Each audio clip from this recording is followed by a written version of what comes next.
Now, on the topic of election integrity, there's a sheriff right now over in California who's in a bit of a Mexican standoff with the state government. His name is Chad Bianco. He's the sheriff of Riverside County, which is directly east of LA. And in February, Sheriff Bianco seized over 500,000 ballots that were cast in a 2025 special election. And he did this as a part of his broader investigation into the election irregularities that were reported. Basically, it came to the sheriff's attention that there might have been a large discrepancy between the number of ballots that were returned versus the official vote count that was reported to the state. The sheriff said that the handwritten intake logs showed that 611,428 ballots were received. However, 657,322 votes were reported to the state for Riverside County. That's an alleged discrepancy of nearly 46,000 votes.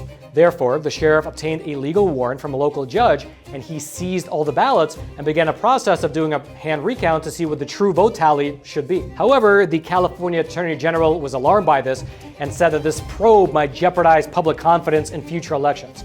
To which, ironically, the sheriff said that not conducting this type of a probe would actually be what leads to a jeopardization of public confidence in future elections. Regardless of who was right on that front, though, the Attorney General filed a motion with the state Supreme Court to stop the sheriff, saying that he lacked the legal authority to conduct this type of a probe. And it worked, at least for now. The sheriff has voluntarily come out and he said that he put a pause on his investigation while he deals with all the legal challenges. However, it is worth mentioning that the clock in this case is really ticking, given the fact that under California state law, the ballots from that 2025 special election, they can be retained up until May of this year, after which they can legally be destroyed.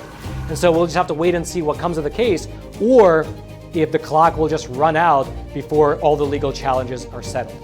But in the meantime, let me know your thoughts. Does an investigation like this cause mistrust in the system? Or at this point, given all the facts on the ground, does not concluding this investigation cause mistrust in the system? Because probably both cause mistrust in the system, but given where we're at now, which path is the correct one to take? Leave your thoughts in the comments. I'd love to know them. And as always, subscribe for more.